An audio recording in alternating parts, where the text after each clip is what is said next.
So a very good morning to you all, and thank you for joining the first Shinewing Federal Budget Forum.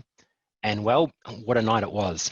Over the years, I've been involved in my fair share of budget presentations, and each year there's always a little bit of pretend enthusiasm and calls of groundbreaking monetary decision making. But this year, for better or worse, it's actually true. My name is Matt Beryl. I'm a partner here at Shinewing Australia. At Shinewing, our aim is to provide practical and not just the technical insights to our clients and community, which is exactly what we're hoping to achieve today through a full lineup of both Shinewing and non-Shinewing experts. So today's format will begin with the big picture. We're really fortunate to have economist David Plank with us today. David is currently Australian Head of Economics at the ANZ. Before then, he spent 17 years with Deutsche as, amongst other things, Head of Fixed Interest and Credit Research. And before then, he spent time cutting his teeth in New Zealand at Bankers Trust and the New Zealand Treasury. Today, David's job will be to provide us the ANZ's views on the themes of Josh Frydenberg's budget. We'll then start a deeper dive into some of these specific announcements, and to help us with that is a long list of Shinewing industry experts that I'll have great pleasure to introduce when their time to shine rises. One of the things that we've had to get used to over the past 6 months are webinars and the rules of webinars, and we've found that a live Q&A function during the webinars keeps it a bit more interactive and keeps us presenters on our toes.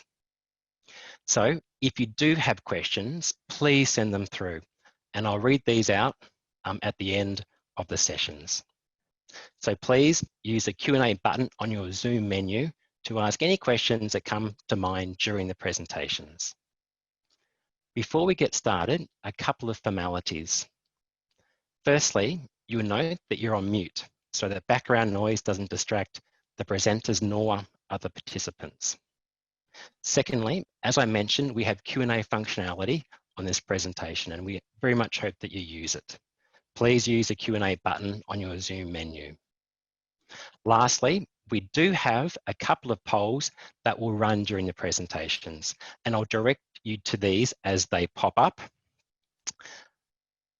And I believe one will be popping up very shortly.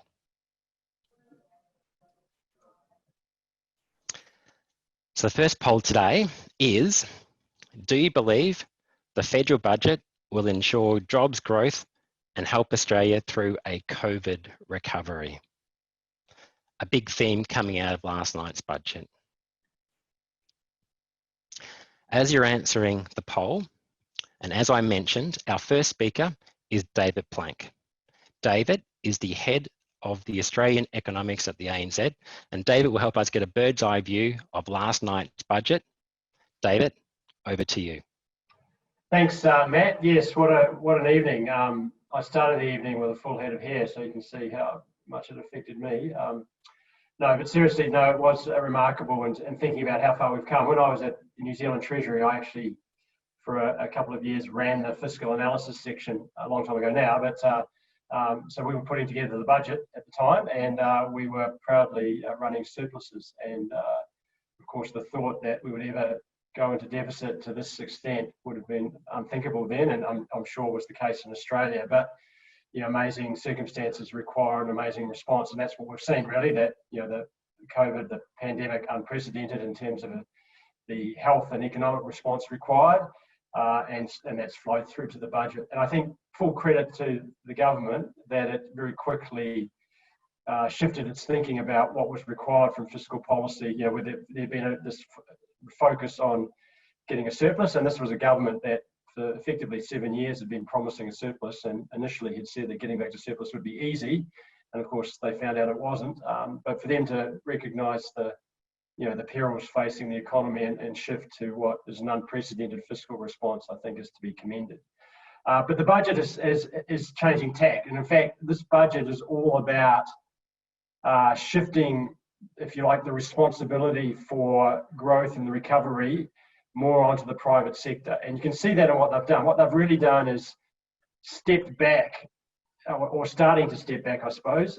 There's still a lot of direct government support, but starting to step back from providing direct government support and starting to incentivise people and businesses to spend. And so they're doing that through the tax cuts and through the concessions and other things that are encouraging businesses.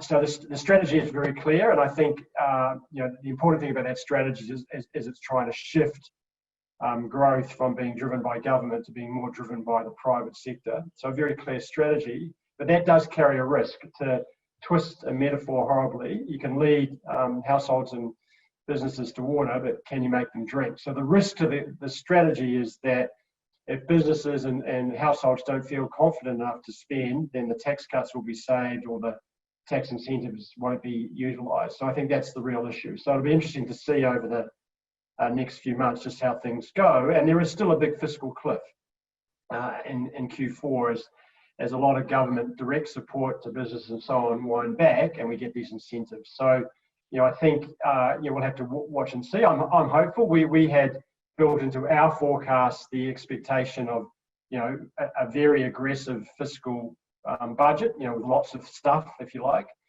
Stuff that's happened is different. We thought that the government would give out more direct handouts than they have. Instead, as I said, they've switched the focus to more incentivising businesses to do things and households to do things. Our view is that probably works, so we're not going to change our forecast for growth as a consequence of that. But I think there is that element of risk. So what have they done? So on the household income tax side, we kind of knew this got flagged. In fact, lots of things have been flagged. That's the case, so you don't get that many surprises on the night. But I think you don't want to downplay what they've done just because it wasn't a big surprise. But they've brought forward the July 22 tax cuts that were already in the budget, but not for a couple of years. They've brought those forward to 1 July 2020. So they backdated them. That means that you'll get a tax cut. It will start to flow within a week or two as soon as Labor, who has already said that they back bringing forward the stage 2 tax cuts. As soon as Labor agrees to that, I think in Parliament today, the ATO will immediately publish a new set of tax tables. So that will flow through into households' disposable income, those people with jobs, immediately over the next couple of weeks. The tax cut you kind of missed out on, that's for the past 3.5 months since 1 July, that's already happened. You'll have to wait until your tax return next year to get kind of a backstated tax return. So that will put money into households straight away. There'll be some criticism that it's unfair, but in fact, if you look at the percentage of income getting back to low and middle income households, that's higher than the percentage going back to higher income households. The dollar amounts are different. So higher income households do get a bigger dollar amount, but as a percentage of their income, it's smaller, and the percentage of tax being paid by higher incomes actually goes up. They've also, I think to make it even fairer, they've also continued some of the low and middle income tax offsets for an extra year, so that'll be important. They've also, on the, to support pensioners and other beneficiaries and welfare recipients, got a couple of additional cash supplementary payments, $250 in Q4, this quarter, December quarter, and another $250 in the March quarter. I would have liked to have seen those being a bit bigger. As I said, I still think the fiscal cliff's an issue, and giving money to low-income welfare recipients in particular, not so much pensioners, to be fair. Pensioners do tend to save the money when they're concerned, but to low-income people, I think would have led to more spending. But still, there's a lot of money going to households.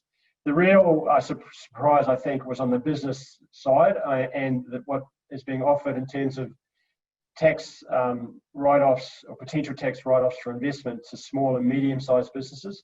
So for businesses with revenue up to $5 billion, which is quite a lot, according to the Treasury's numbers, this covers 99% of businesses. It'll be quite a bit less as a percentage of employment, but covers a lot of businesses. You can write off for the next couple of years any investment, 100%.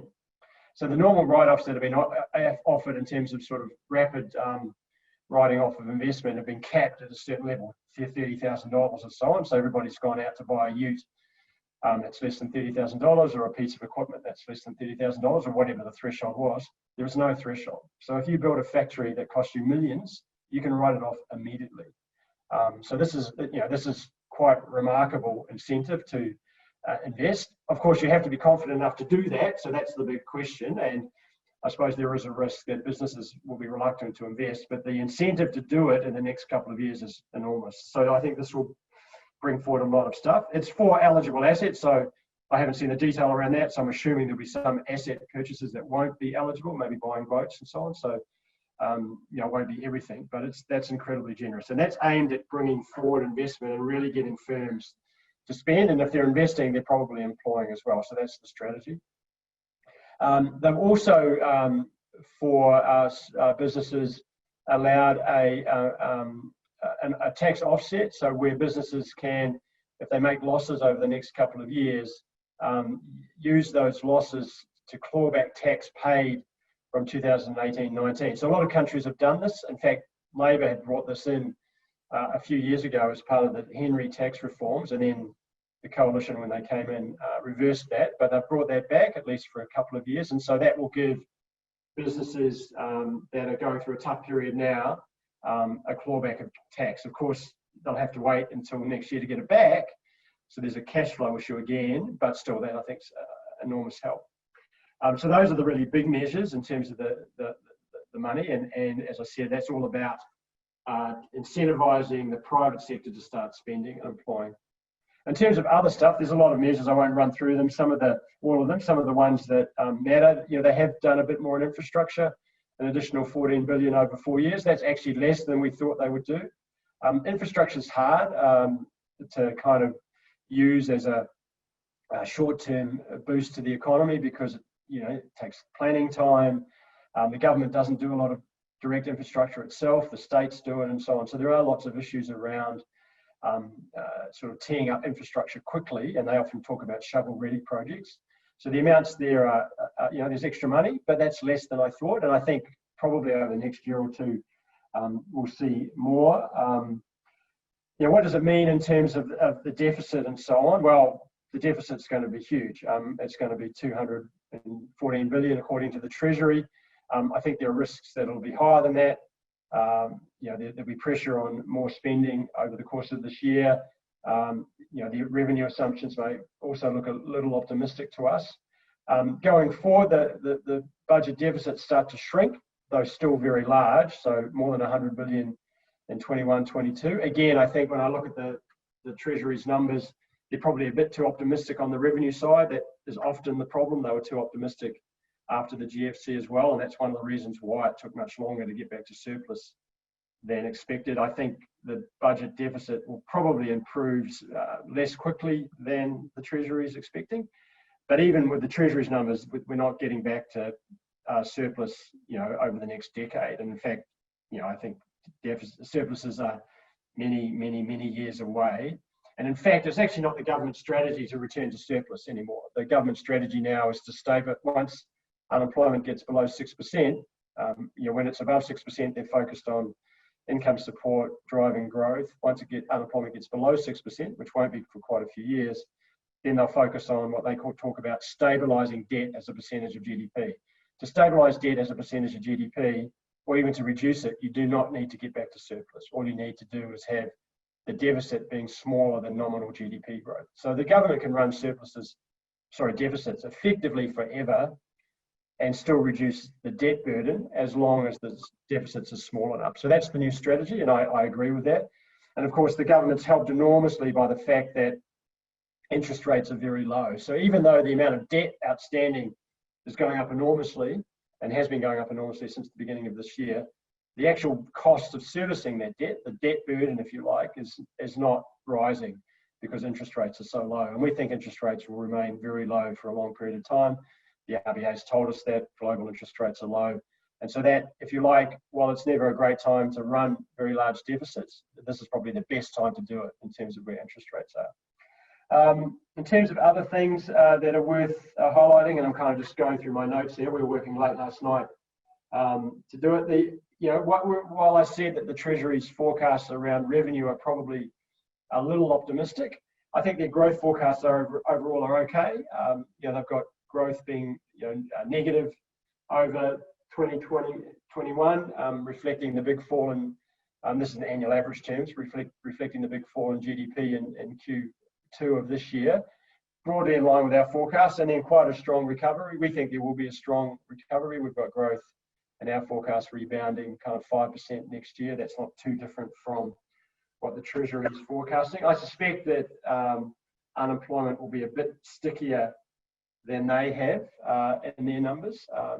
They've got unemployment coming down below 6% by 2024, which would be great if it happens. I think that would be really good news. The risks are that unemployment remains higher for longer, and I think that will be challenging. And that's why I think when you look over the next couple of years in terms of government spending, it'll probably be higher than the government's assuming, because I suspect there'll be pressure for them to provide more support. In terms of a couple of other things that are worth highlighting, and again, this is about incentivising businesses to do stuff. There's a lot of subsidies for employing people. So there's the apprenticeship subsidy, which was highlighted a few weeks ago. There was also a wage subsidy for employing young workers, actually not that young, younger than me, but the subsidies apply for workers up to the age of 35, actually, sort of on a scaled basis. And that reflects, when you look at who gets hit hardest in recessions, it's generally younger people, and particularly this recession, which obviously has hit the accommodation and sort of food and beverages, and the hospitality industry is really hard. They have a lot of young people, and so one of the worst outcomes of recessions is the scarring effect it has on young people and losing that attachment to the labour market. So the faster you can get youth unemployment down and get people in their 20s back to work or back into training, the better in terms of reducing the long-term economic and social costs of recessions. And it's those social costs, I think, which are pretty critical. So I think that's a really good policy. Again, though, it relies on businesses being confident enough to employ. So the government is taking a bit of a bet, if you like, that its measures in terms of incentivising businesses to spend will work. That's probably some of the key things. There's a whole range of other measures around health and vaccines and other things, a lot of which have been talked about, and they're all important in their own. But the main things are the personal tax cuts, but also the incentives for businesses to invest, which are enormous, and to hire. And I think that's really the key message about what the budget's trying to do, making that shift from the public sector doing the kind of heavy lifting to encouraging the private sector to do it. So I'll stop there and then open up to Q&A. So Matt, back to you. Thanks, David. That was incredibly insightful, and it's so helpful to get that bigger picture context when trying to understand something as vast as last night's announcements. The board has been lighting up with questions.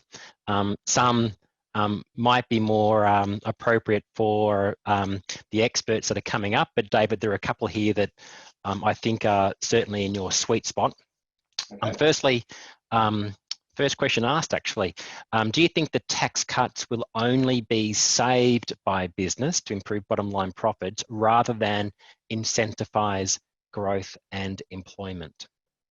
So the business tax incentives, you only get them if you spend. So if you don't spend, if you don't invest, you don't get them. So there'll be a lot of them.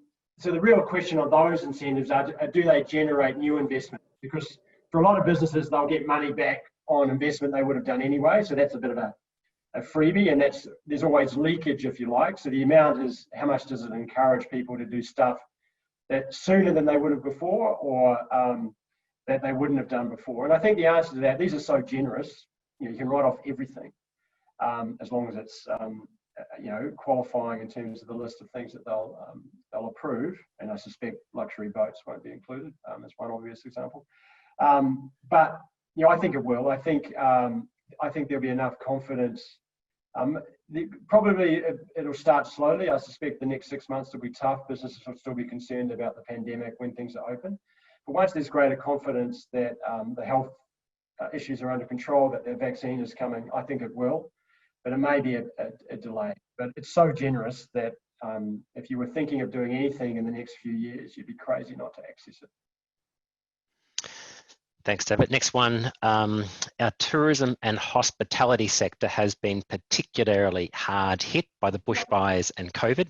How does this important sector of our economy benefit from the measures announced, and has the government gone far enough? So obviously boosting household incomes helps, but the main thing holding back those sectors is the lockdown. So it's really going to be about the health issues, really. But supporting jobs and incomes will be critical to making sure that when the lockdowns end, that people will go out and spend. And what we've seen actually, you know, because of JobKeeper and JobSeeker, is that those states that have opened up, spending has rebounded. And so if you look at WA, for instance, spending is essentially recovered to its post or pre-COVID levels. Clearly, Victoria is lagging for obvious reasons. And Sydney and New South Wales is dragging a little bit as well. Queensland's doing okay, but limited by the fact that its borders are closed. So I think if the combination of the income support that we're getting and the removal of the lockdowns, we'll see spending rebound quite quickly. There will be a degree of caution, and the greatest unknown is the health stuff. So if we get another wave and further lockdowns, then accommodation and hospitality and tourism are just going to get hit again. There's nothing really that can be done about that. That's why I think that you know, you can't rule out the government extending JobKeeper in particular again. If you know, if there are further lockdowns, then I think it's inevitable that JobKeeper will be extended. That they won't back away from doing that, just given how important that will be in the event of further lockdowns. Thanks, David. A theme coming through some of the Q&A, David, is the forecast drop off in net migration. Yep. Which benefits many sectors of the economy significantly. What more should the government be doing to stimulate a rebound in skilled migration to Australia? Well, I don't think there's anything they can do until the vaccine has arrived and we're comfortable about the pandemic risks. So, you know, I think those numbers just reflect the reality of closed borders and the likelihood that the borders will take over. So there's no actual policy. In terms of migration, I suppose my view about rapid population growth is perhaps less favourable than many other economists. I actually think it's a two-edged sword, and that you can have too much of a good thing. And I think the migration levels into Australia in recent years have been actually too high and have put too much pressure on our infrastructure and so on. Some people might say, oh, you just need to do more infrastructure. Actually, I think there is a point at which population growth can be too rapid. So I think, you know, I don't think it would be a good thing to accelerate over and above what we were doing before, because I think it would put too much pressure on congestion and infrastructure and so on. I think you want to make sure you can cope with the numbers coming in. And I think the numbers that we had at the peak in the last couple of years, arguably we're at the level above which we could probably comfortably handle. So I don't think it's necessarily a bad thing from overall the overall economy and so on, for migration to be lower for a few years, but clearly it has impacts on different sectors. Thanks, David. Perhaps one further question before we move on. What does economic theory say about when does a government switch from stimulus spend brought in to avoid a recession to target paying down debt and a balanced budget? Are there recent examples of governments that have got this right or wrong? So as always with economics, it depends on which theory you agree with or disagree with. So if you're in the modern monetary theory camp, which is an incredibly misnamed theory or belief perhaps, you would say that governments never have to repay debt and never have to run even small deficits, whereas there are other schools of thought that think that creating, you know, fiscal capacity for these sorts of events is really important. So I think, you know, Australia and New Zealand, and I think we can lump the two together because both countries are at the much lower end in terms of government debt, I think, but even other countries with much higher debt. If you've got your own currency and you have a set of institutions that are seen as credible, and such as an independent central bank and good government and so on, then history suggests, or the evidence suggests, that actually the constraints on government in terms of debt and deficits are a long way away. Japan has got debt of over 200% of GDP and is not in any obvious difficulty, and its interest rates are zero. Of course, if it got hit by a massive shock and circumstances change, maybe that's not a good place to be. But I think Australia and New Zealand have enormous fiscal headroom, and that's I don't think we should be at all concerned about running deficits of 10% of GDP for a number of years in order to get through this. What I would be more concerned about, though, is what high levels of government spending do for incentives and in terms of the way they distort the economy. Because if government's spending lots of money and is kind of handing out lots of money, then one of the biggest or best games in town for business is to appeal to government to get more money for you. And if you think the government's become a bit of a soft touch because they're not worried about the deficit, then you'll probably spend, lots of businesses, and this is perfectly understandable, and I'm not criticising businesses for doing this, but gaming government and appealing to government to get money probably for many businesses might be a better way to profitability than actually generating higher productivity and new ideas. And I think that would be a bad thing. So my concern is not that the debt will be too high, but that the shift in incentives for having a large government handing out money will be quite negative and lead to much lower productivity growth. And unfortunately in Australia and New Zealand, actually, in the last decade, the focus has been on driving growth through adding people, not driving growth through increasing productivity, which means we've got bigger, but we haven't got better. And in fact, Australia has been a serial underperformer in terms of per capita growth. We've been sort of quite proud of the fact that supposedly we haven't had a recession since the early 90s. But in fact, in per capita terms, we've had 3 or 4. And actually, we're one of the worst performers in the last decade in per capita terms. Our GDP per capita, so how wealthy we are individually, has been going up much slower than lots of other countries, including countries like Japan. So I think my concern would be that this shift actually potentially makes that even worse. But of course, it's happening everywhere. So maybe on a relative basis, it's not such a big issue.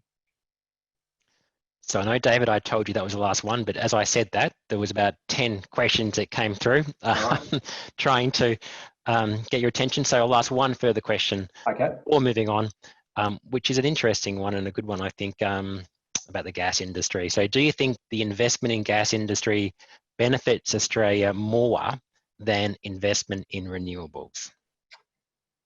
Loaded question.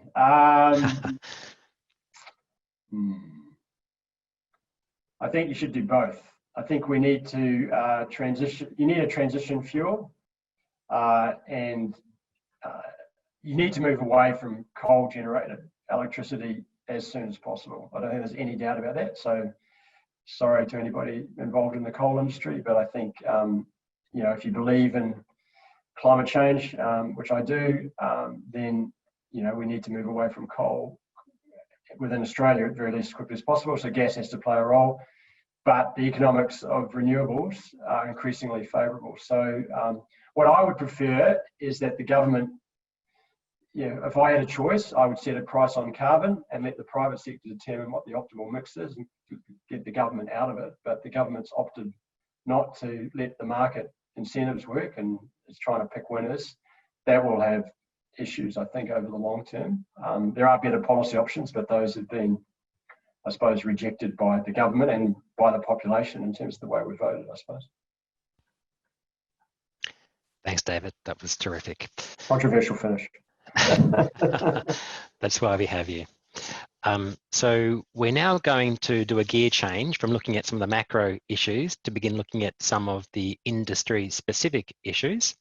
And we have no less than 6 or 7, if you count myself, experts to help you understand these in little budget bite segments. Before we go to Sam Morris, we're going to open the poll again that we previously had up. It was closed a little bit early. People have joined us late. So to the extent that you didn't get a chance to complete the poll. It's now up on your screens. So as I said, first up in relation to our experts is Sam Morris, a partner in our government incentives group, to talk through the important changes announced last night. Sam. Thanks, Matt. Good morning, everyone. Thank you for joining us. This budget has seen some really serious and significant spending by government, coupled very much with encouragement and incentives for the private sector to invest in rebuilding the economy. Support by way of incentives and grants on offer for a cross-section of industries and sectors, together with a real renewed appreciation, I think, of the research and science behind innovation and advancement, have been a really key pillar of this budget. The R&D tax incentive will receive a welcome boost from the 1st of July 2021, after several years of uncertainty and scaling back to some degree. The manufacturing sector and critical supply chains in particular have been identified within the national manufacturing priorities, and they're clear winners with 1.3 billion in grants announced over a 5-year period. This is really designed to assist businesses scale up, maybe re-onshore manufacturing processes, improve efficiencies, and importantly, create jobs. Essentially, the national manufacturing priorities are in the following areas: resources, technology and critical minerals processing, food and beverage, medical products, recycling and clean energy, defence and space. So quite a broad cross-section there. Exporters will see a more streamlined and simplified access to the export market development grants to support producers and manufacturers to identify and, importantly, penetrate overseas markets. We've seen a fantastic suite of support for our female entrepreneurs and leaders to recognise their growing contributions in innovation through the Boosting Female Founders Initiative, which sits alongside a number of other announcements that were made targeted to support women in the workforce. The Digital Business Plan will help support the integration of digital technologies in business.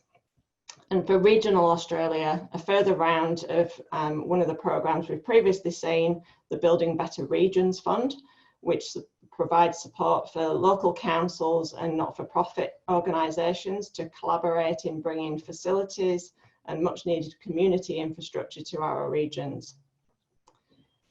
To combat some of our environmental issues, water infrastructure is to be delivered a huge $2 billion boost, with targeted grant programmes replacing loan facilities that had previously been in place.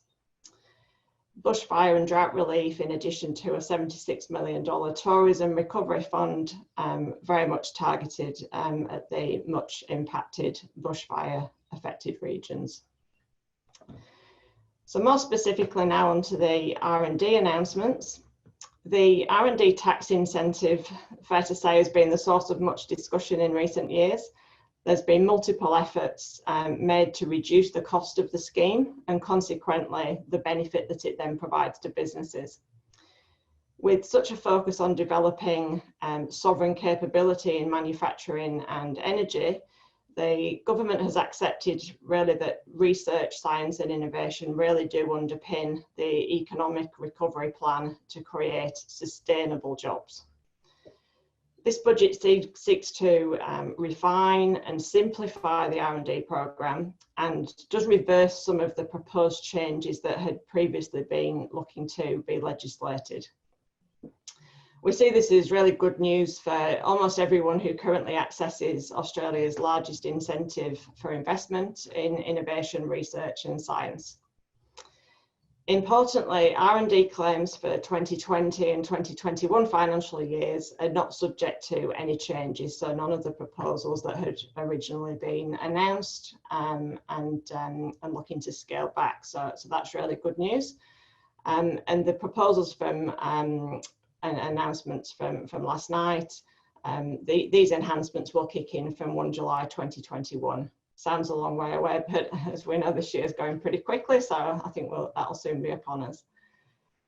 Small businesses will see their cash refunds increase, with an increase in the percentage of eligible spend being refunded up to 46 cents in the dollar, and the proposed cap on refunds is now not going ahead. From 1 July 2021, the cap on eligible R&D claims will be raised from 100 million to 150 million, which was initially proposed, and the effective R&D rate will be increased for the majority of businesses currently claiming the R&D tax incentive. The somewhat unpopular R&D intensity measures will be kept, but will be streamlined, and instead of decreasing the benefits will be enhanced in support of those spending more on eligible R&D activities compared with their overall expenditure. Businesses with R&D expenditure representing less than 2% of their total expenditure will receive the same 8.5% they currently do, whilst those with a higher R&D intensity will access a premium rate of 16.5% for eligible expenditure over the 2% threshold. So this premium rate is almost double the rate applied to the first 2% and will be a significant boost for businesses that are particularly R&D heavy. So we've just got a couple of examples. The first example, a refundable position. So currently eligible expenditure would receive 43.5% R&D tax offset, whereas the new offset and refund would be 46%. So that's a nice improvement there to cash flow. And from a non-refundable business perspective, essentially those over the $20 million turnover threshold, assuming a corporate tax rate of 30% and an R&D intensity of 20%, businesses should see a significant boost to the R&D premium. A key observation of this budget from my perspective is the recognition of collaboration within our communities, and the business community is no different. It feels as though the much used phrase of 2020, we are all in this together, is truly being extended to this next stage in working our way out of recession together. So to wrap up on government incentives, our pre-budget survey highlighted that more than 50% of respondents felt government incentives for investment would provide the biggest positive impact, and a huge 71% of you identified new technology as being key. So did the federal budget deliver what you ordered? Overall, 5 stars, excellent service, but let's remember this was the first delivery of the night, and let's hope there is enough to go around. Back to you, Matt. Thanks, Sam. Yeah, great news on the incentive stage. Thank you. Our next presenter, Matt Oakey, a partner in our business advisory group, will talk through what last night's budget meant for individuals and small and medium businesses. Over to you, Matt. Thanks, Matt. Good morning, everyone, and welcome to the morning after the budget. As David mentioned earlier in the presentation, there are personal income tax cuts which have been brought forward to commence on the 1st of July 2020. As David also mentioned, that it's likely that the tax office will give us some guidance on how this is administered, and some of the additional tax cuts will come through the washout when you lodge your tax return at the end of the financial year. Also there for the low income, there is the low income tax offset, which is increased from $445 to $700 from July 1. And the low and middle tax offset will be retained for the year ended 2021, which can provide a tax reduction of up to $1,080. One of the other important items that was mentioned was the temporary loss carryback, and this applies to companies with aggregated turnover of less than $5 billion. This is an election to apply the losses, so you don't have to do it, but it applies for tax losses for the years entered 30 June 2020, 30 June 2021, and 30 June 2022. And the refunds will be available in the tax returns the years ended 21 and 22. So there is a delay in receiving those cash refunds. The other important thing to note is that they're limited to earlier tax profits, and it's important that the refund doesn't generate a franking deficit. In terms of small business tax concessions, there was around 10 further small business tax concessions announced. And these were for businesses with turnover between $10 and $50 million. They're coming in 3 phases, including the car parking FBT exemption from the 1st of April 2021, which I think was the most exciting. But others include things like the ability to use the small business prepayments, and also a shorter amendment period of 2 years for those businesses. The next item was the full expensing of capital assets. Now, again, this is for businesses with annual turnover of 5 billion or more. Now, it's important to note that this is for eligible assets that are acquired after last night and first used or installed by the 30th of June 2022. This will also include the cost of improving existing eligible assets. Now, we believe eligible assets are most likely to be depreciating assets, so it may not include those buildings which are normally a capital building asset. Further, there are the Victorian Government's support grants for small and medium businesses that are after the 13th of September 2020 will be treated as non-assessable, non-exempt income for tax purposes. So you don't pay tax on them, but also being non-exempt means they don't reduce your tax losses. Now, the Commonwealth is likely to extend this to other states and territories on an application basis. One thing that we think is also important moving forward is that most of the state governments will have their state budgets over the next 1 to 2 months. And it'll be interesting to see what they come up with to match the federal government's announcements from last night. Something that I know is important to all small businesses is Division 7A.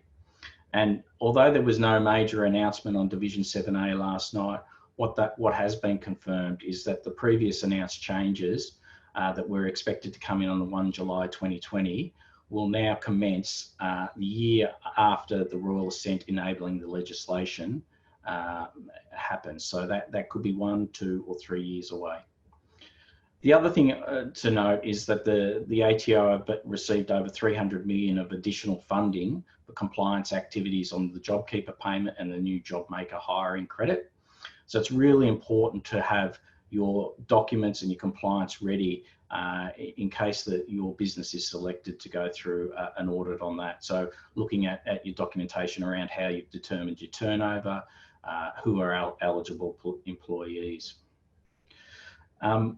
Some of the key opportunities that we think have come out of the budget for individuals and small and medium businesses is obviously the opportunity to purchase new plant and equipment, and that's if you can. Obviously, for many businesses at the moment, cash is tight.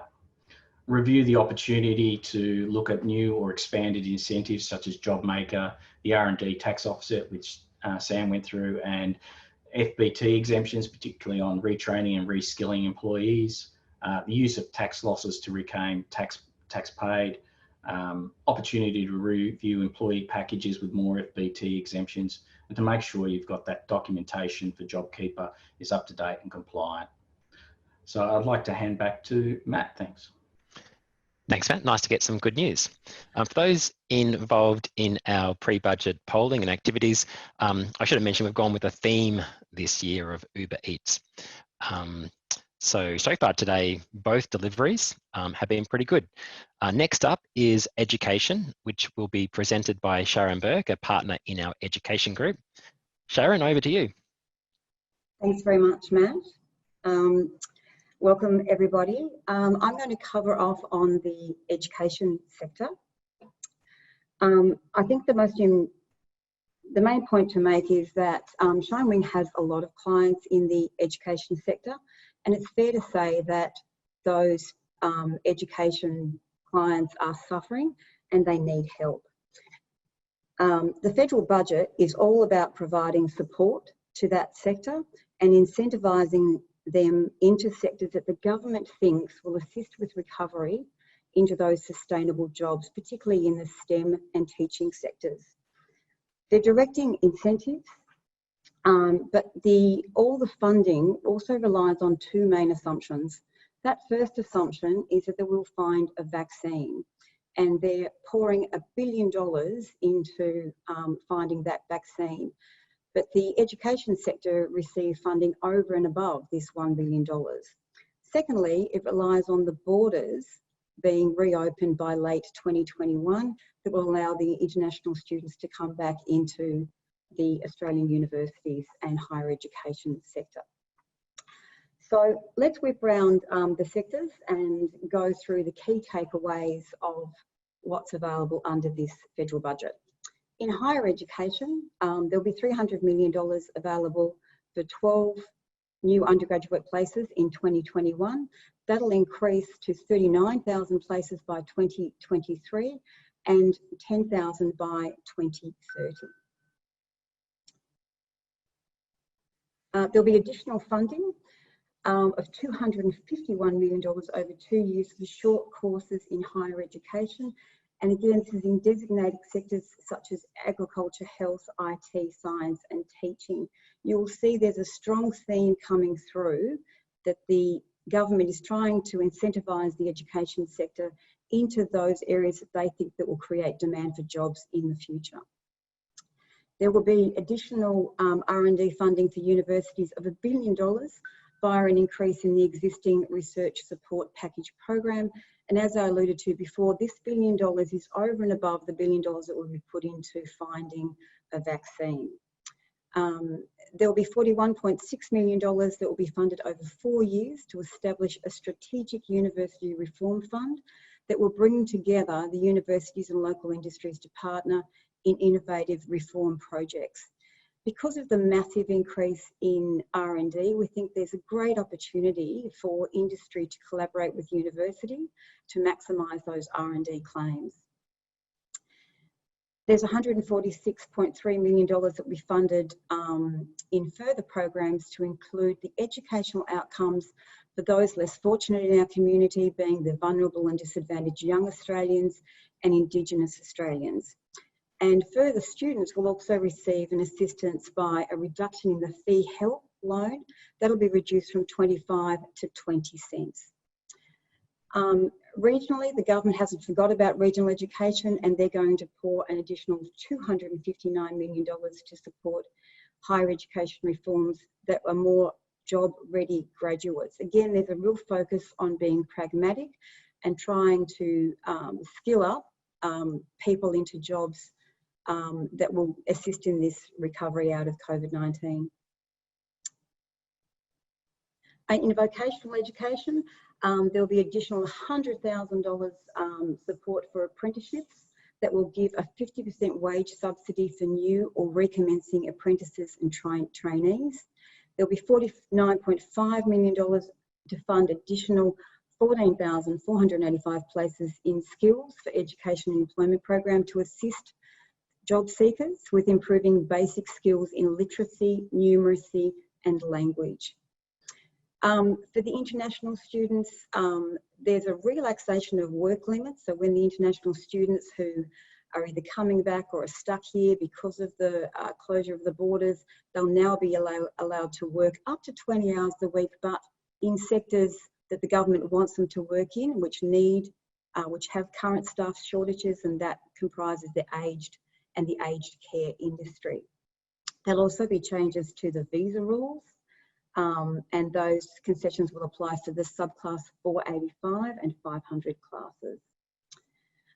In relation to employer and individual concessions, as already mentioned, there's the new job maker scheme for those people in the education for-profit sector, and those not, they'll are in a position where they can start re-employing. They'll have $200 a week rebate for employees who are under 30 and $100 for those between 30 and 35, and that subsidy lasts for up to 12 months. As mentioned, there's the amazing instant write-off, and so again, this will be available for those clients in the for-profit commercial sector who are able to claim that back.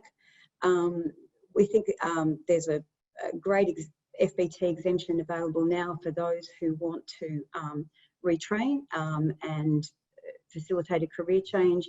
and employers will be given an FBT exemption to fund those education costs.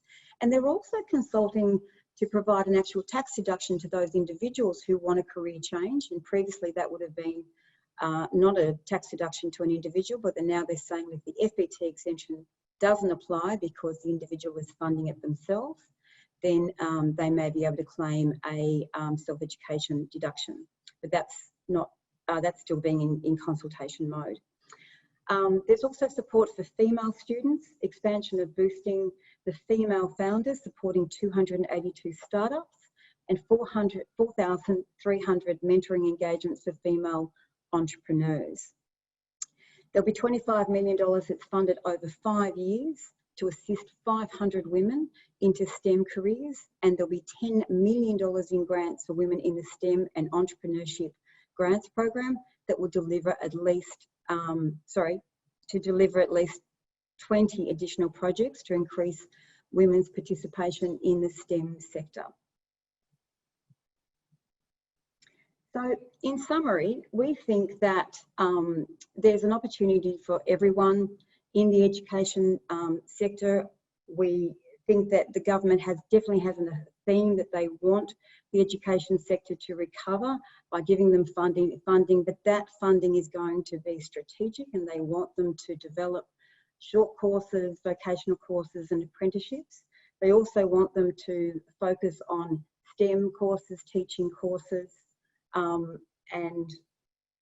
with the purpose of being able to create skills that will assist us out of this recovery phase. As mentioned at the start, though, a lot of this relies on the fact that we need to have those borders reopened so students can come back in, and that we find a vaccine. I think I'll end on that note. So all in all, we think that the education sector is being really well supported, but as I mentioned, it really relies on the vaccine being found, because that funding can't last forever. So we think it's really a perfect handoff. Back to you, Matt. Thanks, Sharon. I think we all feel educated about that one. So next up is me to talk about how last night's budget impacted the property and infrastructure sectors. And first up, we have infrastructure. So we probably can't call last night's budget the infrastructure budget like we have in prior years, but certainly it still played a key role in last night's budget, with the pipeline of opportunities increasing to 110 billion over the next 10 years. The federal government is clearly targeting job creation in their infrastructure spend, which includes approximately 14 billion in new and accelerated projects, which is targeting some 40,000 new jobs. The announcements include 2 billion in road safety upgrades and an additional 1 billion of funding for the recently established local roads and community infrastructure program under a use it or lose it approach with the state governments. As well, of course, the large road and rail program spread across the states and territories. And you can see from the graph up on the screen there that New South Wales has the bulk of the spend at 36%. Interestingly, the federal government will say that there's still a provision in their accounts for the Melbourne East-West link. Typically, the larger infrastructure projects attract the large civil contractors, but it's good to see a healthy smattering of smaller local road projects and regional infrastructure developments that should benefit smaller and more localised construction groups. Plus, improved accessibility and opening up of regional areas, which is what many of the road and rail projects are aimed to do, should create some future developments for property and other developers. Also, pleasingly, the asset write-off provisions should benefit many infrastructure developers, such as, for example, solar farm projects, through the ability of writing off large components of their spend immediately. So, from an infrastructure perspective, I give Josh 4 stars. Turning to property, it's not quite as rosy when we're looking at last night's budget from a more traditional property perspective. Yes, there were a further 100,000 places for the first home loan deposit scheme. And yes, commitment of 1.2 billion wage subsidy for 100,000 new apprentices and trainees would be very welcome by the industry. Yes, simplifying the Australian credit framework by streamlining responsible lending obligations should enhance access to credit, including for home buyers, which should all help the home building segment. And yes, it was really pleasing to see an extra $1 billion, which has been provided to NIFIC, the National Housing Finance and Investment Corporation, to increase the supply of affordable housing and also build to rent developments, which should hopefully stimulate this new and emerging segment of the market. Also, 150 million over 3 years has been provided to the Indigenous home ownership programs for new housing in regional Australia, which might benefit some regional contractors. Disappointingly, the home builder program has not been extended beyond the 31 December cutoff period. And the property industry might expect some uptick in opportunities resulting from the regional infrastructure development, and some property owners will benefit from the immediate write-off rules. Ultimately, I suspect the property and construction stakeholders might expect to do better out of the state budgets, which are due to be delivered within the next 2 months. So all in all,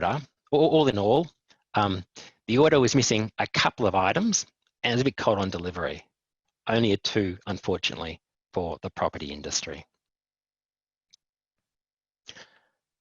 I'm now going to hand you over to Blaney Morgan, a partner in our E&R group, to see if the energy and resources sector had a bit more luck than property. Blaney. Thanks, Matt. And the energy and resources sector did have a bit more life, but not as much as some of the other sectors such as R&D. Overall, mining is one of the areas that has underpinned the budget. When you realise that there's a 0.5% growth in 2021 and 4% in 2021 and 22. When you compare that against the overall fall in exports of 9%, that shows why there's such a high mining investment of 5.5%. I think my personal view is that mining has kind of stopped us from losing our AAA status. When we look at the business measures, there's the 4 main business measures that we thought would assist mining companies or mining and energy. Is the upfront asset deduction, which Matt was talking about. It will help for new energy projects, but you've got to make sure that they're shovel ready because you don't have long to get these big long projects up and running. So got to be ready for completion by June 2022. When looking at the research and development, there is likely to be more open to claims in this sector, which it hasn't over the last few years with the lower rates and difficulties. The ability to claim prior period losses up to 2022 will really depend upon whether the profit and loss profile of the company matches to what's needed. And of course, the support to hire apprentices and under 35s should help with labour shortages. And we think this is especially so in the smaller supplier sector of the bigger companies. So we'll move to the next slide. When looking at the specific industry measures, one of the largest ones is the funding to ARENA, which also opens it to carbon capture and storage, energy storage, and other types of low emissions technology. There's also the funding for the new gas basin plans. These are really a long-term play to open up these gas basins. And they've also they've mentioned wanting to open up the pipeline market to be more like the US Henry Hub style trading marketplace. This is going to take a few years to come through though, in our view. There's also funding for 3 new state electricity connectors between Tasmania, Victoria, New South Wales, South Australia, and Victoria, New South Wales. So these aren't really opening up new areas of the electricity grid, but really increasing supply consistency with backups. So, for example, the Tas interconnector went down for a few years ago. The government will also contribute $204 million to the support construction of new diesel fuel storage, and also building the National Water Infrastructure Development Fund with significant funding. Really means that it's going to make it more reliable water supplies for those mines that need it in New South Wales, Queensland and Victoria. There's also bringing in the phasing out of export of waste, such as plastic, paper, tyres and glass, including increasing recycling capacity. And that's really opening up new markets for Australia and using more of what we already have. So overall, we rate it as a 3-star budget for the energy and resources sector. There are some missing items, and I think that they're really more of a longer term kind of play that the government's trying to do, such as decreasing energy costs, which is both for electricity and for gas. But those kind of things take long-term development, and those parts are in the budget. So thank you, Matt. Thanks, Blaney. And can I just remind you that if you have questions, please send them through because we do have scheduled time at the end of the presentations to ask the panel your questions. So at ShineWing, we have a very strong focus on agribusiness and the importance of the sector to both the Australian economy and the Australian psyche. Tom Malarkey, a senior leader of the agribusiness team, is next up to talk through the impact of last night's budget. Tom. Thank you, Matt. Good morning, everybody. I'll be taking you through some of the more significant announcements which impact agribusiness. I think overall, I think the budget has targeted the right areas. I think there's some significant announcements around infrastructure, around modernising export processes, and I think also there's been some very significant incentives for investment into your agribusinesses. I think the sector has proven to be quite resilient through COVID-19. Has been some exceptions, but overall, I think there are profits there. There are funds available there for reinvestment into the business. So I think the instant asset write-off is a big win for the sector. It'll allow businesses to write off 100% of the cost of asset acquisitions in the year of eligibility. So I think the Treasurer, he made a reference to farmers investing in harvesters, food manufacturers investing into their facilities, extending production lines and so on.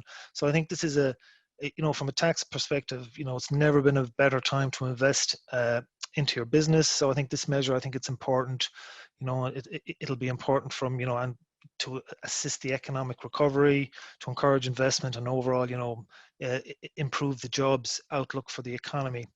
In terms of, infrastructure, I think it's been touched on elsewhere, but it has been a while since Australia has had any serious, investment into water infrastructure.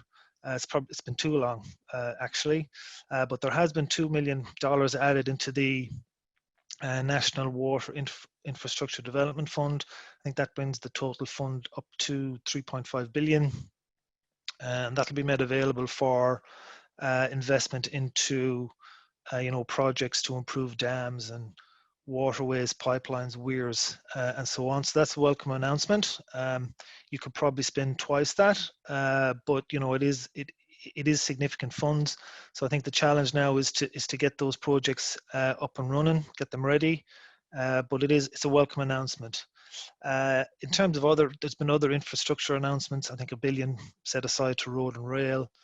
That's in addition to other announcements in previous years. So any funds which improve infrastructure, ultimately it'll improve productivity and so on, and reduce freight haulage costs for the sector. There's been announcements around digital connectivity, funds set aside for digital data transformation. Again, it's a bugbear of the sector. It's very difficult to adopt new technologies to digitize your business when you can't connect to the internet. So those funds are badly needed and welcome. In terms of export support, again, I think the process has been commented on, and it is a bugbear also where, it's a very manual process, very paper-based. So there has been 222 million set aside to, create a digital platform so farmers, exporters can engage online in that process. So that'll increase efficiency. It'll increase or it'll reduce, the amount of time which is currently, been wasted on these manual processes. The international air freight program has been extended, and that's been a lifeline for some businesses through the process or through the recovery. In terms of other measures, there's been drought relief measures announced. I think there's a 50 million on-farm water infrastructure fund for farmers who will qualify for a $25,000 rebate, where they improve dams or, repair dams, clean dams, drill bores and so on. So given the, the devastating drought that farmers have had to endure, I think that's a welcome measure. There's also been 86 million set aside to create 8 resilience hubs, and that's where farmers, community leaders, researchers will come together, to create ideas to boost drought resilience. Final topic I'll probably touch on is around worker shortages. I think it's probably the most challenging policy area for government. There have been announcements around grants available to employees who relocate into regional areas. There is a youth allowance of about, I think, 17 million to encourage the youth into regional areas. The job maker provisions, the announcements around provisions that apprenticeships that will also be available to farmers. Look, it's a difficult area. Ultimately, you're trying to encourage employees into regional areas for short-term unemployment. Time will tell whether the announcements made last night will help the sector, but definitely I think there's a more detailed solution required, and I think the sector will be looking for assistance from the government in that regard. Probably the other area we would have liked to see some a bit more announcements on, or our attention focused would have been around identifying and developing overseas markets. I think there's been challenges which we're all aware of from a trade perspective. So money set aside to that area would have been nice to see. But I think overall, I'd probably give it a 3 stars. Infrastructure gets a tick. The export processes get a tick. But I think the worker shortage issue hasn't been really addressed. And I would like to see some ideas and some funds to assist with developing export markets. But overall, I think a 3. Some announcements very welcome, but there has been some missing items as well. So I think that's it for me. Happy to take any questions towards the end of the session. Thanks, Tom. There's questions coming through, so stay tuned for those. The final presentation is on the tourism and hospitality sector. I'm sure we'd all agree that no other sector has been harder hit than some elements of this sector. I'll hand over to Jeremy Wick, a senior member of our Shinewing Tourism, Hospitality and Leisure Group. Thanks, Matt, and you're very right. The tourism and hospitality sector has been particularly hard hit with the lockdowns and border closures. To give you an idea, tourism is a $152 billion industry in Australia, and 1 in 13 Australian jobs depends on tourism. So border closures and the lack of both domestic and international tourists has hit the sector particularly hard. What this means in terms of the budget is the budget's forecasting tourism spending to fall to 40% of its pre-COVID levels for 2020-21. So the budget is clearly predicated on a vaccine arriving sometime in calendar 2021.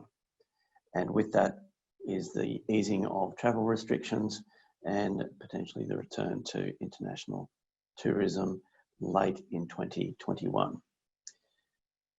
Having said that, there's some key takeaways in the budget which affect the tourism and hospitality sector. Regional tourism recovery grants, there's proposed $250 million to be spent across 9 regions, including Gold Coast, Phillip Island, Tasmania, the north coast of New South Wales and tropical North Queensland. Clearly these areas have been particularly bad hit from COVID-19, and that includes $100 million for tourism infrastructure in those areas. These measures are in addition to the $76 million previously announced for bushfire affected regions. We think the 50% wage subsidy for apprentices and trainees will be particularly beneficial for the sector, but it's important to note that this is for increases in headcount. So it's predicated on the sector growing. And in that regard, we think the personal income tax cuts are clearly designed to inject some discretionary spending into the economy, and backdating them to 1 July 2020 is good news in terms of what people will be spending at hospitality and potentially tourism venues over the next year. The temporary loss carryback measures for corporate tax paying entities, while welcome, will not provide an immediate injection of cash to those businesses, given that it'll be 2021 and 2022 financial years where you'll be able to claim those back. The extension of the instant asset write-offs to 30 June 2022 is welcome as well, so that we think that will spur some renovations and asset acquisitions across the sector. The JobMaker hiring credit also, we think, is an important step towards getting people off of JobSeeker, and particularly the younger people into the hospitality sector. The hospitality sector relies heavily on young people to feed into the casual jobs, but it's interesting that there'll be a requirement for people getting JobKeeper hiring credit to work at least 20 hours a week. So we wait to see the detail on that, but welcome announcements nonetheless. So the impacts for your tourism and hospitality businesses, obviously there'll be administrative changes around the adjustments to pay-as-you-go withholding as a result of the personal income tax cuts. No doubt that'll come through in due course through adjustments to your payroll software and your withholding tax tables, but we await to see how the backdating will be accommodated, whether that'll just be a case of claiming it back in individuals' tax returns for the 2021 year, or whether there'll be some sort of other adjustment. We also note that with the extension of the low and middle income tax offset, potentially those who don't qualify for the low and middle income tax offset get the full benefit of the backdating, whereas those up to or qualify the low and middle income tax offset will have to wait to lodge their tax returns to get the full benefit. We recommend that you assess apprentices and trainees to keep an eye out for their eligibility for the 50% wage subsidy. We think that this will be a very good help, particularly for those in the hospitality trades such as chefs and the like, housekeeping, to employ trainees and apprentices, and to offer young people that start and to get them off JobSeeker. We'd recommend quantifying what your 2020, 2019 and 2020 financial tax positions are early to assess your eligibility and tax plan for your ability to claim back any prior year tax paid from your losses. And finally, we think review of your capital expenditure plans over the next year to take advantage of the instant asset write-offs, particularly with the lifting of the cap above $150,000. Maybe it's time to look at some overdue haulings on your cold rooms, your air conditioning infrastructure and things like that, things that perhaps you've been putting off in the knowledge that you wouldn't be able to claim that outright. So overall, opportunities for growth. We welcome the boost to regional tourism recovery, and certainly we think domestic tourism will recover much faster than international tourism, and we look forward to the easing of both interstate border restrictions and also lockdowns in due course. The 50% wage subsidy we think will be a boon for your apprentices and trainees, and the JobMaker hiring credit potentially will act as a spur to bring some new blood into the hospitality industry. Overall, we gave it a 3 stars. We think it's missing some vital items. While there was a announced funding boost for promotion of domestic tourism, particularly through Tourism Australia, we think there was some clear areas that could have been addressed around boosting international tourism when the borders open up, and also allowing Australian businesses to pivot towards domestic tourism and hospitality. Thanks, Matt. Thanks, Jeremy. So we're about to go into the Q&A session, but before we do that, we have the second of today's poll, which is, do you believe the federal budget stimulus approach will encourage business investment? So another macro question. So please answer that one. As I begin asking a couple of questions to the panel, this is where things can, of course, go terribly wrong with me asking a question and no one answering it. So I might start with one that was asked earlier in the presentation. And I'm going to call out Sam Morris so that someone answers me. Sam, can you expand on the support for the implementation of digital business plan that was pointed out on your slide? Thanks, Matt. That's quite an extensive plan that's been announced with a lot of different facets to it. But I think it really stems predominantly from the perspective of COVID-19 has meant that Australian businesses, in particular small businesses, are being faced with really significant changes in how they go about their business. Sectors are starting to adjust to a more digital world and have been for some time, a sort of general growing trend, but this has really been hugely accelerated in the last 6 months or so. So looking to prioritise investment in digital capabilities. So the digital business plan has an allocated $800 million towards measures that include helping businesses take advantage of digital technologies. Much of the funding has been allocated to as what's termed the government's digital identity framework to ensure ease of communication with government, importantly security, and establishing a platform for confidence in to engage in the digital economy. Some of the allocations have been for areas such as 5G, in particular looking at testing and trials for agribusiness, mining, logistics and manufacturing, so to really support those sectors.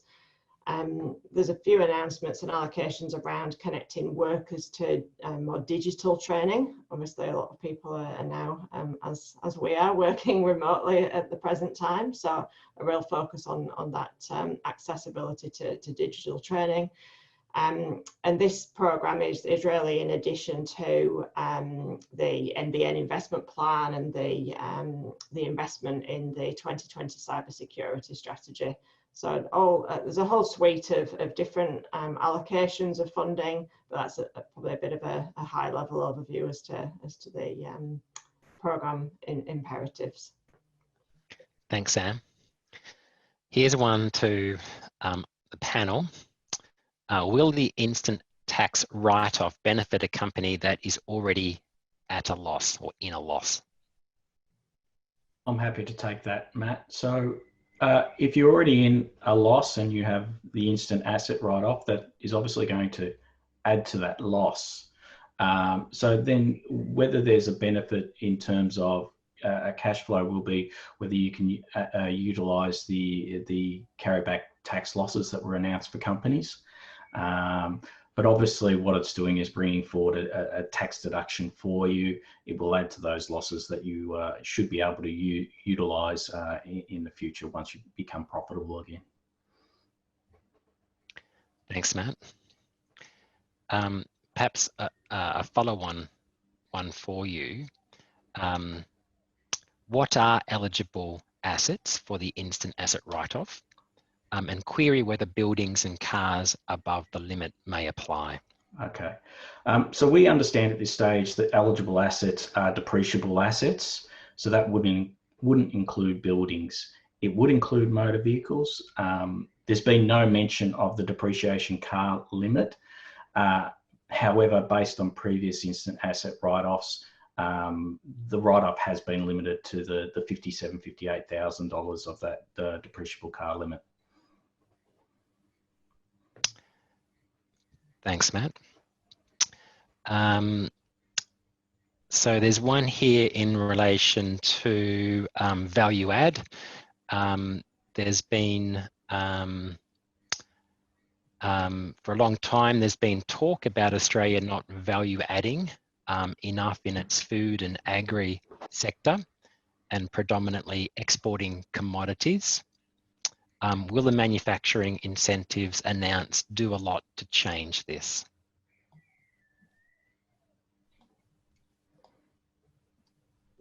Do you want me to have a crack at that, Sam? Have a crack.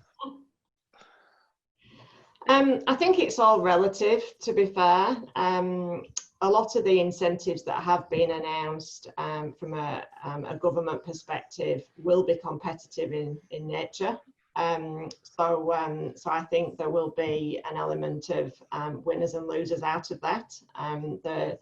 There's a lot of funds being put up by the federal government, but I doubt there'll be enough to go around with the significant projects that organisations will be pursuing. Export's still a key priority of government as well, so I think there's a real balance to be had between a sustainability of what's referred to as sovereign capability to, I guess, feed our population, etc. But we do rely extensively on export opportunities and to be able to continue to grow exports globally. So I think that there will be a clear balance to be had around that. Tom, did you have anything to add? I think in terms of the export, the provisions around digitising the process, that's a very welcome announcement. And as I said in my in the presentation, I would have liked to seen some funds set aside to identify and attract new markets. I think that's a flaw probably in the budget. Thanks, Tom and Stan. Do we know how much is the subsidy for hiring young workers and the eligibility criteria?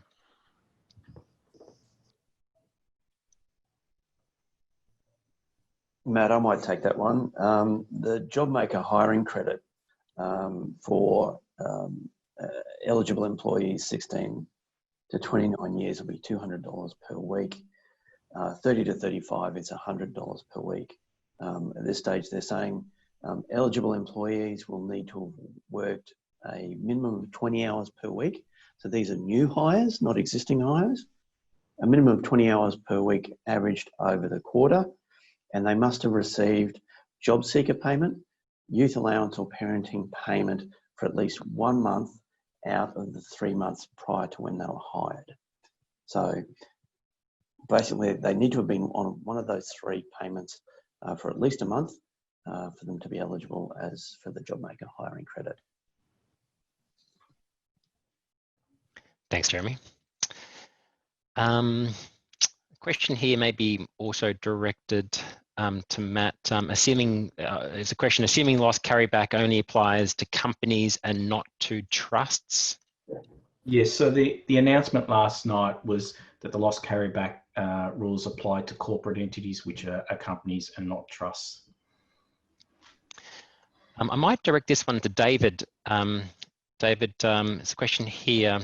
Do you think the new budget is too optimistic on the demands from China and on the tax cuts will go to the spending? I think the targeted people was not accurate for spending.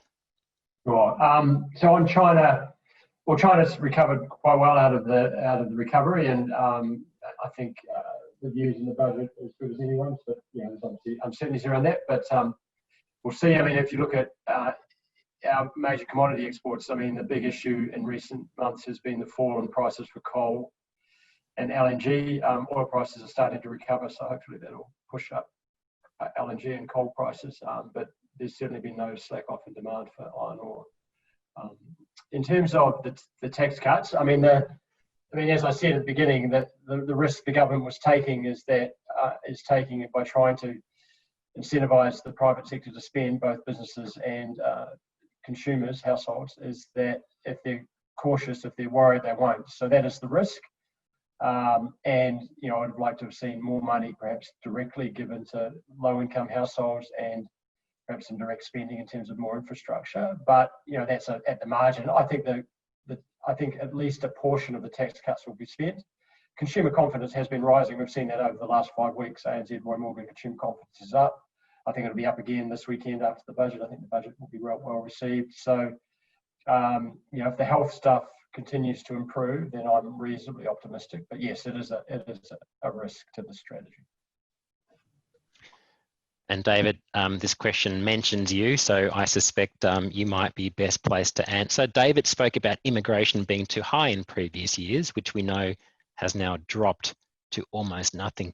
Do you think the government will try and catch up when the borders open again to stimulate growth via skilled worker immigration, which is likely to bring immediate wealth to property especially?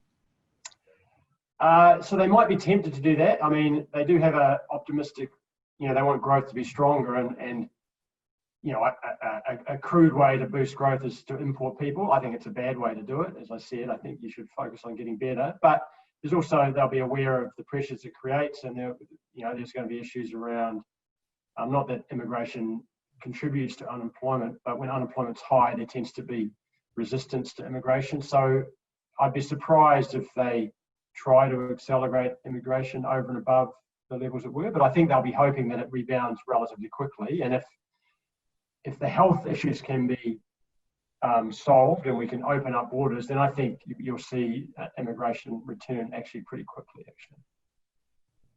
But Thanks, I wouldn't want to see it boosted over and above what we were running at, you know, for the last few years. I might just add to that, Matt, if I may. I think one of the things we're seeing within our business at the moment is quite a significant uptick in returning Aussies. A few different parts of the world, whether it be US, Hong Kong, Middle East, there's quite a significant number returning to Australia earlier than they otherwise would, partly due to COVID and other reasons. So I think we might not see such a big drive on you know, the traditional immigration, but I think migrating back will be a theme that will continue for some time. Thanks, Sam. And Sharon, I was trying to get to you with a question, but unfortunately, I believe we have run out of time. So that's going to bring us to the end of this morning's federal budget update. On behalf of you, I'd like to thank David Plank of the ANZ and of course all of our experts for a terrific job in both the presentations and also responding to some of the questions at the end. I'd also like to thank the Backstage Shine Wing marketing team led by Amanda Lee, who were working very hard last night making this morning happen. On behalf of the Shine Wing team, I hope the budget last night delivered some good news. I hope we were able to make some sense of it for you this morning, and I wish you and your families good health. Thanks for your attendance. Goodbye.